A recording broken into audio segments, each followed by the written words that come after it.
Hello, Scorpio. Welcome to Ulai Tea Leaf Readings. My name is Lenor.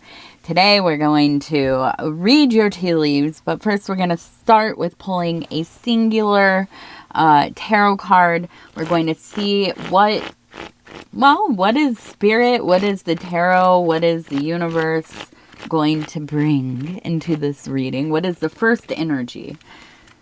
Ooh, my favorite card.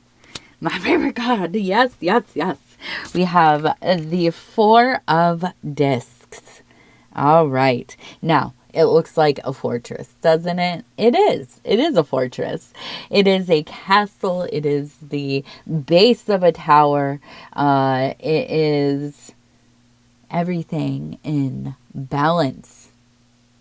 The unification. Now, this is where we go when we need to get it together. At least in my own estimation, right? When things are starting to feel out of control, when things are feeling icky, when you just aren't feeling yourself recently. You know what I mean? We have to come back to that base. We have to come back to that place where we feel like we can rest, where we can gather our resources, where we can balance ourselves, all of the elements of our life, right? And then you have that water around the outside of it. That's the moat. That's the thing that keeps all of the other stuff out. The distractions, the bad vibes, the predators, the icky people, with all of their chaos and things going on. You are in that place where you're hanging out. You're doing your thing. You're getting back on course. And that's why I love seeing that card, because that's where my life, I'm always trying to direct it back into that place, because, I don't know about you, but I'm in a cycle of existence where it's really about healing. It is really about becoming a person of character, of integrity, of discipline, of being self-motivated, all these kinds of things. And this power card is all about that. So I feel like probably you're in a similar incarnate cycle, because you're here with me. We are in each other's orbits when we commune like this. So I know like attracts like. All right, let's see what we have. Immediately we have the Fool. I'm sorry. We can turn this thing every which way, and it is the Fool. We have the dog right here, right? And we have the Fool right here, even holding, and you can imagine this kind of bacchanalian holding the water carrier vessel, the wine carrier, the bottle. And we have a sense of, entrance, right? This is like walking into a world of things going on. Now, we have a dragon that looks like it's fighting with a dog of some kind right here, but then there's a heart over top. Here's the dragon, the head, the body, there's the rest of it. Now, there seems to be some kind of mingling going on there. It doesn't seem to be always very smooth. As you can see, that it seems like they are in conflict, but there's love. Now up here we have what looks almost like a Loch Ness monster and a heart right next to it. So I can't help but feel like, and I want to say this like in the nicest way, because I'm for it. I'm here for it. I feel like it's like you found somebody that you can take all of the masks off with. You can be that silly, that all over the place, that emotional, that up and down, that reactive, that, all the things. You can be all the things with this person, and you still love each other greatly. Okay, now I'm not calling you the Loch Ness Monster, okay, but I do feel like when it comes down to it in your deepest places, you almost feel like you are a cryptid yourself, right? Like you are another. You are not somebody that has ever really felt like you fit in. Like you are part of some group or a crew of, or you're all this, you're all had the very similar experience or background. Now, it might be true that you do have a very common and similar experience to a lot of people, but you still have that, kind of alienated, or I don't know, maybe it is just like you're a solitary person. You're an individual. You don't necessarily have that like instinct or that attraction to being part of a greater whole, although we all are, right? So when you find people in life where you can just kind of be whatever it is that you are in that moment, that's like it's like some kind of phenomena, right? Like some kind of, all of a sudden, some kind of huge supernatural event happened. Like it's not something that just is a daily thing, right? I feel like you've probably had very few real, true friends. You're not alone in that. I think most of us have that experience, right? If we're really being honest with ourselves. And so, I feel like you're one of the blessed few. You have this, and it feels like it's emerging. This is something that is becoming.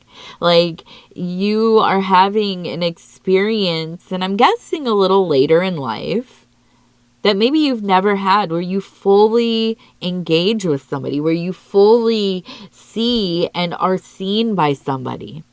Somebody that doesn't try to dismiss your feelings or your beliefs or, your quirks or whatever, right? And so I do assume that this is a romantic entanglement, but it doesn't have to be. This could be platonic. Heck, this could be your therapist. I mean, really, let's be real. Sometimes we have deeper connections with our therapist than we do with 99% of the people that we know in our personal lives. I mean, it's going to be like that when you can, be in a place where you can be open and honest with somebody. So I do feel, though, and maybe this isn't a therapist because there's the bickering back and forth. Although, listen, I guess sometimes when you're going to therapy, it does feel like they are being very confronting on purpose, right? And usually it's just them kind of, helping direct the conversation or whatever. But yeah, I could see where it would feel that way. I would perceive it to be like, oh, they're really coming after me, And I've had those, I've quit therapists because I was like, oh, it's like, it feels like I'm going to the drill sergeant because they're asking me questions, So I think this is it's a good place. I don't feel like this is a kind of conflict where, and I just bumped the whole thing, where it feels like abuse. Let me just say it openly. It doesn't feel like that. This feels like a tug and a pull and a push and a pull. Push and a pull. Jeez. Lenor. Simmer down.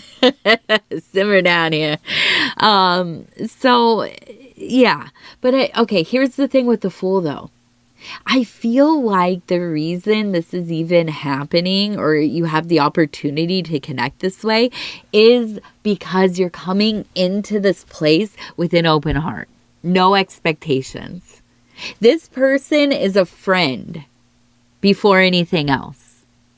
You can be this close with them because you are getting to know them. You're not just like, okay, we met and like we're in love and we're moving in immediately, you know, and it's like we're married immediately. No, you're like taking your time to be friends, like to get to know each other, to learn each other, to ask each other questions, to, you know, do all the things that you do within a friendship that is becoming, right? And I feel like it's so easy. It doesn't feel like a hard, like you're sighing every time you're like, oh, I have to go do this thing, or, you know, yeah. And we all know how that feels. And even if you like somebody, sometimes it feels that way because you just want to go home and like, you know, watch TV or whatever. But you have to put in the work to have friendships sometimes. And I'm taking a sip of water over here. I have to open it the long way because if I drink from it, it makes a weird sound. It's like one of these Gatorade bottle things like this for sports. All right. So that all feels good. I'm jealous. You have like a fun thing going on.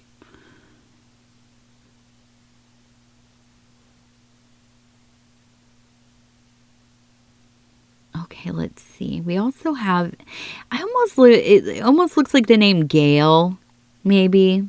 Guy. It could be girl even. Look at that. Girl maybe, but I'm looking at it as Gail. That's what stands out to me. We have the letter T repeating. T seems to be important. We have a person with a star on their head. So we have a focus on goals, right? You're at the beginning of the year, just like all of us. I think you're focused on your goals. Absolutely. One in particular. And it feels like, I almost wonder if it's like bringing harmony to the family. I see we have a goose and it's like this very like mother goose energy because then we have, it looks like a little, like a mouse person here and we have another bird here and we have, it looks like a cat over here and just like everybody kind of chilling together, but you're like looking over them. I have this real energy of being like the mother, the father, the caretaker. This is the person in the middle with the star as a head. Now, we also have an incomplete foundation or square. So I do feel like you are in the process of getting your life realigned. And I think that this is something that's been going on. It's not like all of a sudden your life is falling apart and now you're starting over. No, you've been realigning your life for a while now. You have a good amount of it built out even.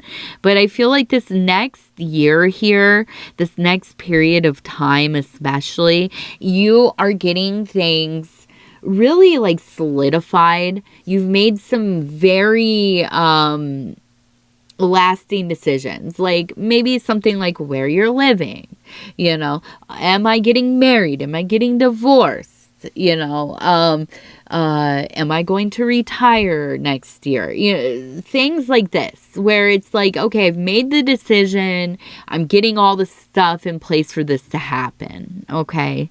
Now the other thing is we have the energy of I would say maybe a moose up here, right here. Now, this is within a person, okay? You have somebody in your life who I feel like they come and go a lot. Maybe a sibling. It feels much like a sibling. Maybe it's a friend. I do feel like there's an energy of you worrying about them at times. And I'm looking at this as I'm saying this. We have a bird on this right here. We also have over here on the cup, and I'm just going to move it, the H and the I.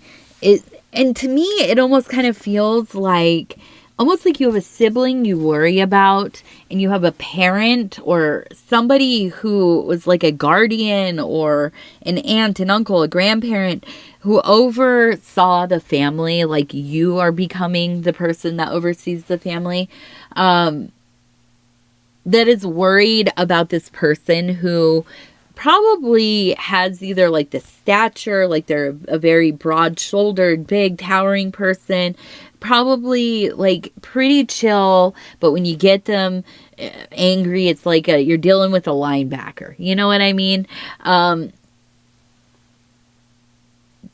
Your family guardian who has transitioned is really coming through because they have a worry about this person in your family, the moose person, right? And almost it's kind of your job, or at least I feel like you are called to. You feel that you are called to being the one that can go and talk to your family members, talk to your friends, right? Check on them. And I think that's why they're coming to you, because there seems to be some amount of, I feel like it's like a mental distress, maybe a melancholy, a sadness. Now, I'm going to get the oracle cards, and I kind of want to see if we can get it a little more specific. Okay, so empathy. This is the call to empathy. And look, we have that bird right there. Right there. And it is coming through, that message. Negotiation. Okay. And lust. Okay. Now, I had wondered if this had to do with the dissolution of maybe their relationship, if maybe something has happened. Yeah. Okay. So we had lust, impulsiveness, right? And that's tying together the negotiation. So I almost wonder if somebody was they were unfaithful, or they were talking to somebody else, or, something like this.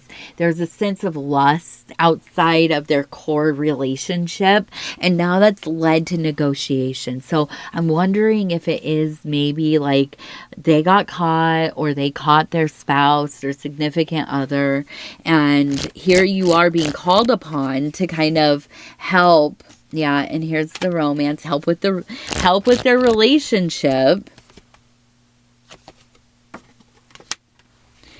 Yeah, so we have romance as the next card, manipulation.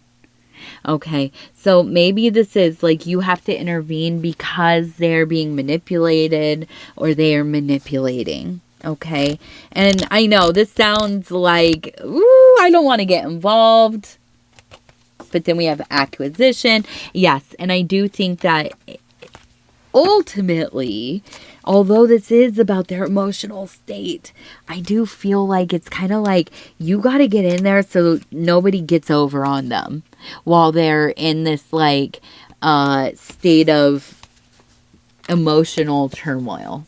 Okay, so that's a lot. That's heavy, but like, if something happened with one of my siblings, or, my daughter or something, they're in a marriage, something happened, they're breaking up, and the person's trying to like get over and take more than they should or whatever, you bet I'm going to get up in that business. I'm sorry, but you're not walking away, taking advantage of my people because they were in a heightened emotional state. Not happening. Not happening. So I see you, Scorpio, and let's just say we're brother and sister. We're sister and sister. We're, we are siblings, because I'm a Virgo, and I have this theory that Scorpios and Virgos are twins. They're twins. Now, you are the cooler twin, always, but we kind of operate in the same way. Absolutely. So I'm with you on this. You have to get involved when this matter comes up, because you know, you're going to protect yours. And also it's all about keeping that foundation strong, right? Both in self, but also in family and, you know, your personal community with your friends and loved ones and the people you care about. So anyways, I was almost missing our lucky numbers. We're going to do lucky numbers here. Ooh, and it went right off. We're going to roll it again. Okay, 64 as our first one. 64. 79. 64, 79, and 19. Okay, those seem like really, yeah, those are nice numbers. 64 and 19 especially stand out to me. So, Scorpio, I love you. Thank you for being here with me.